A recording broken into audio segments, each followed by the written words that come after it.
What's up, everybody? So, tell me why.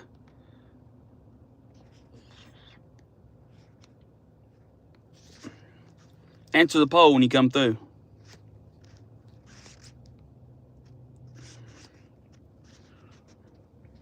Let me know what you think.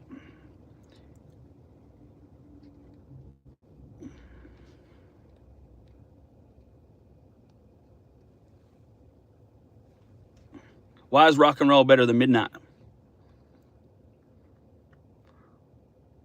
What's up, Tina? How we doing? Oh yeah, we got the 1A. One vote already. 1-0. You can't go against the Rock and Roll Express. Come on now.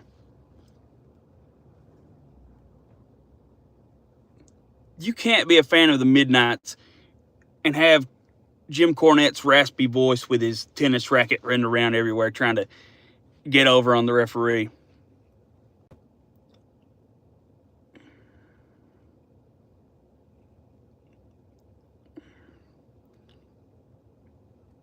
And what's your favorite matches? What's your favorite matches? If you're a Midnight Express fan, although I loathe you, I will not disrespect you in this chat or in this live. What's your favorite Rock and Roll or Midnight Express match?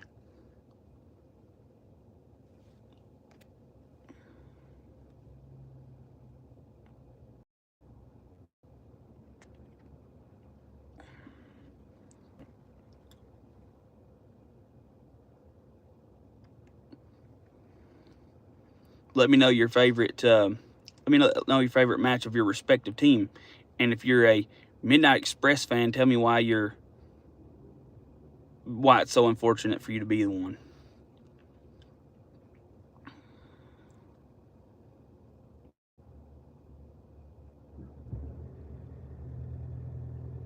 No favorite. I don't either. I do. Honestly, any match where they were against each other, I like all those. I did see my favorite match probably was.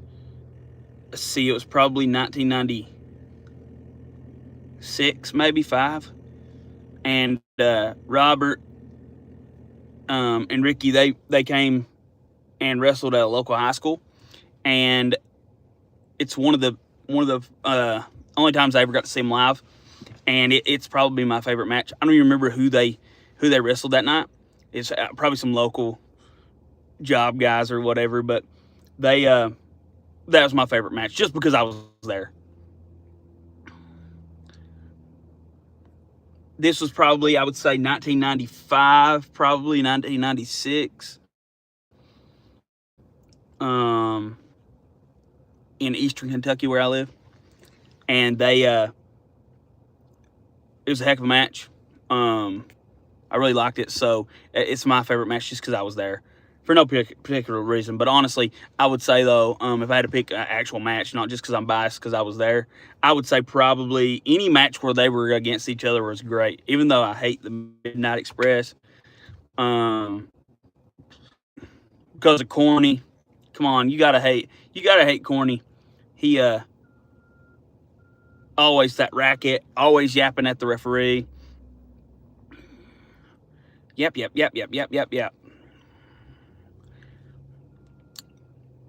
And I always want to see him take a bump. Every time I saw him, like, he would get up on the apron, and I'm just like, man.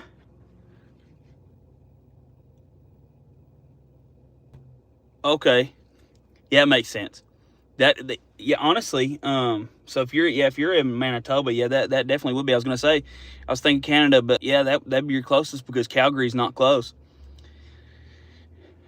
But yeah, so I got to see them really only one time live, and that was in the early '90s. But they, but that's why rock and roll, they're my favorite, just because why wouldn't they be? And then, honestly, like a lot of their early stuff, for both teams, but more particularly Rock and Roll Express, a lot of their early stuff was more, because those guys, and they still go now, like a quarter of the speed they used to, but they still go. You can still see them from time to time in the ring. Every once in a while I'll run across a post from Robert or Ricky, and they'll be in the ring doing something, doing signings. And then, honestly, my thing is like, because they were in the business young, so if they were in the business so young that honestly, right now they're only probably, they're old, but and wrestling, it ages you quick, but at the same time, they I could see them still being able to go. Just like Marty Jannetty, he's still going too. And now, although I don't know about him, he's kind of a wild man, but that's the story for another time. Oh yeah, we got another rock and roll vote. That's what I'm talking about. But other than so the question is this: if you guys ever saw either team live ever? Were you fortunate enough to ever watch them live? If you were, put it in the chat which team or both and where. And if you've been multiple times, how many times have you been?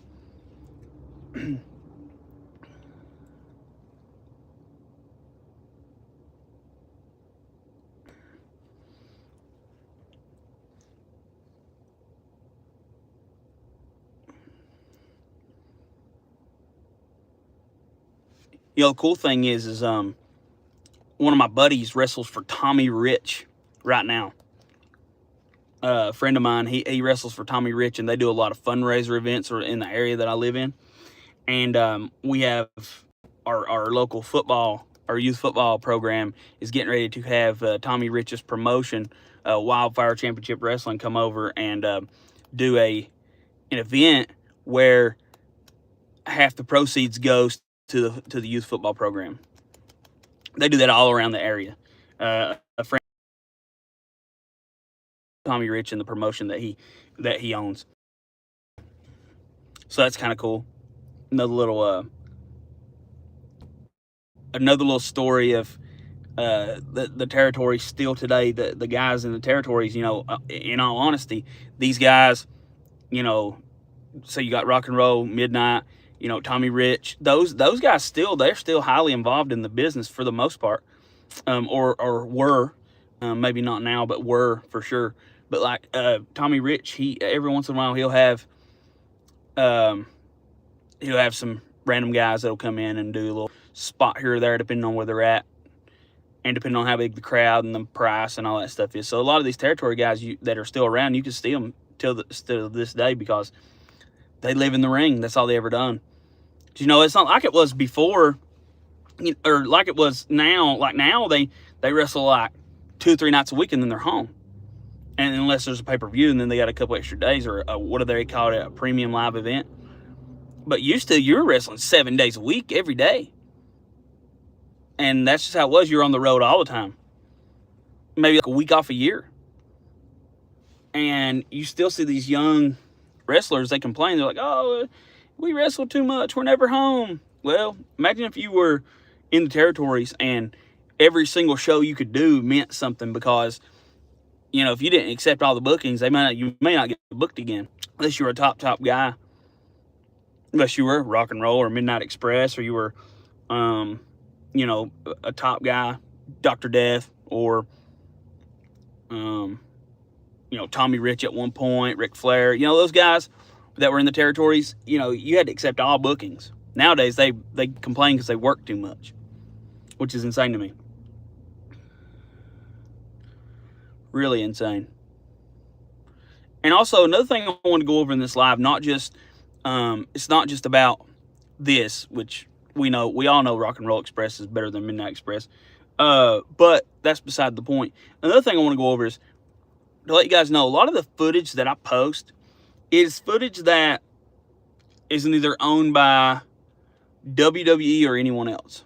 So it's either cross-promotional, or it's something that when WWE bought the respective territories library, they didn't buy that particular footage. For example, that WCW Japan Super Show, they don't own that. They didn't buy, WWE doesn't own that at all.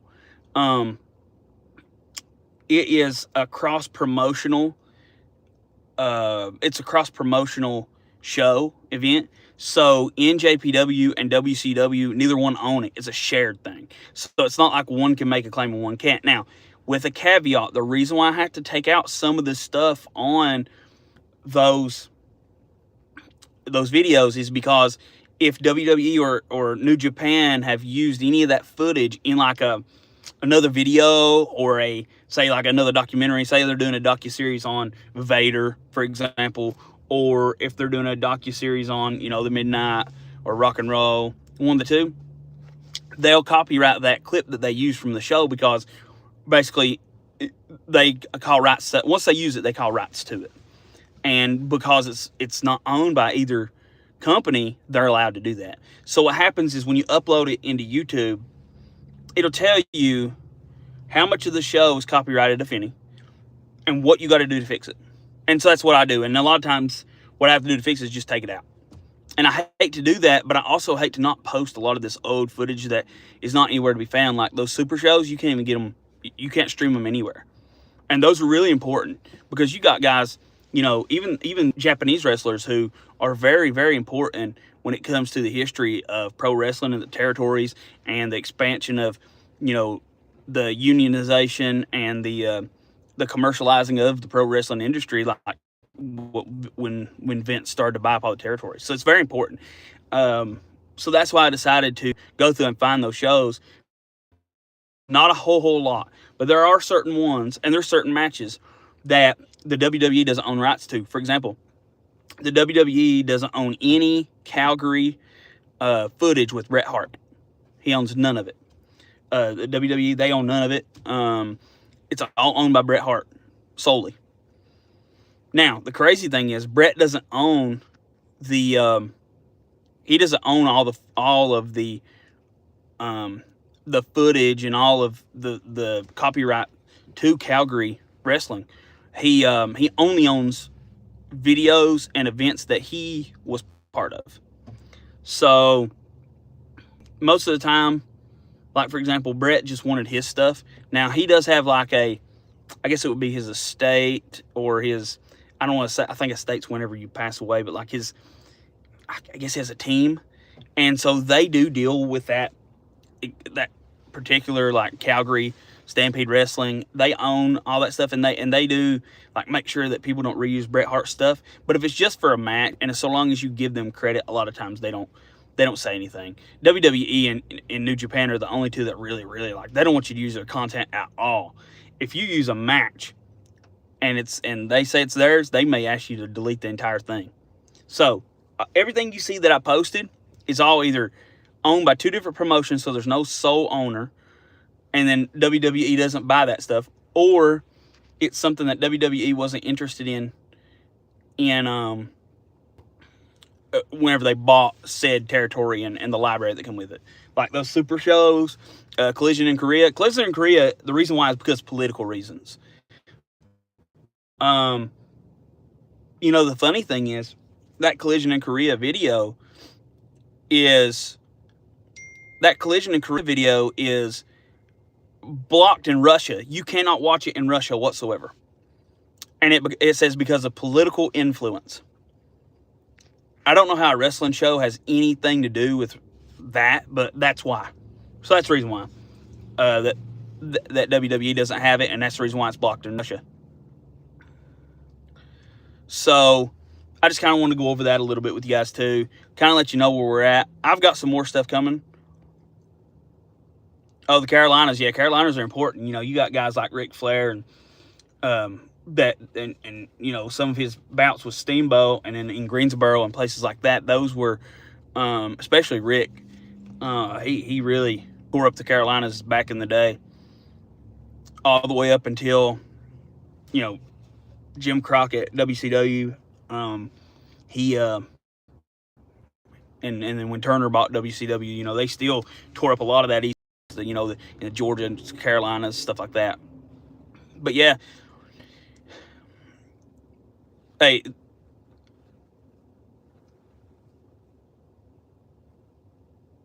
yeah, guys, thank you for that. I try my best to get all the content because there's certain things that WWE Network, so like they own certain things, but certain things they don't.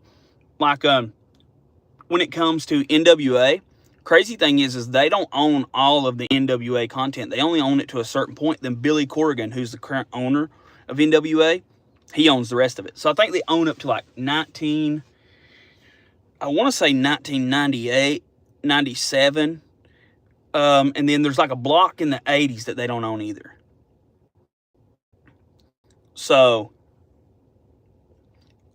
I'm going to try to see what I can use and post it on here when I can. There's a huge archive that I have access to that has a lot of shows that most people don't see. Like, for example, up until like the past couple months, Bash at the Beach, the first one, 1985, at the ballpark, it was not posted on, it wasn't even posted on WWE's, any of their sites, their streaming platforms, because they use a different one every year. So I honestly was about to post it, but then they started that WCW YouTube channel and they posted it on there, and I was like, well, if I post it too, they're gonna just take mine down. So, but yeah, I have it as well, and I was gonna post it, but then I realized they had just posted it right whenever I was thinking about doing it. I've got another one I'm gonna post. There's a lot of like different companies that have went to Japan and wrestled. Like, for example, there's a video of, you know, Steve Austin when he was in WCW wrestling in Japan in the early 90s. We've got some different things. There's a lot of Bam Bam Bigelow and Vader in Japan. So I'm going to try to, so what I'm going to do is I'm going to try to get some of that footage. Well, I have it. I just got to get it on there, edit it so that we can hear it and see it good. And then also get it on here and see what I need to do to make sure that there's nothing on it's copyrighted, because that's the big thing. WWE thinks they just want to own it all, which is fine. They own the rights to it. They bought the library. That's fine.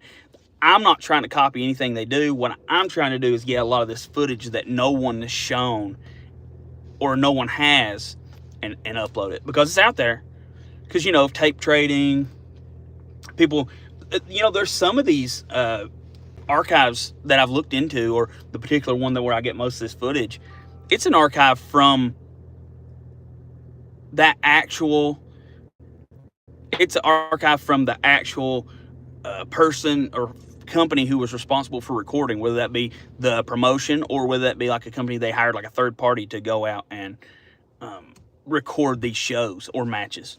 So it's actually them that post that into the archives, and then you can just go and get it. And like that, there's a couple, like the AWA, NWA event, that's not owned by anyone. The WCW Japan Super Show, the Starrcade in Tokyo, not owned by anyone. Then there's UEFI. There's a couple of those early 90s, late 80s Japan cross promotion events that I'm going to post. And also, I found this in the archives as well. It is an event that I can't remember. Oh, Antonio Inoki put on in Los Angeles in 1992, and it is Wrestling for Peace, World Wrestling Peace Convention, or World Wrestling Peace event, something like that. I found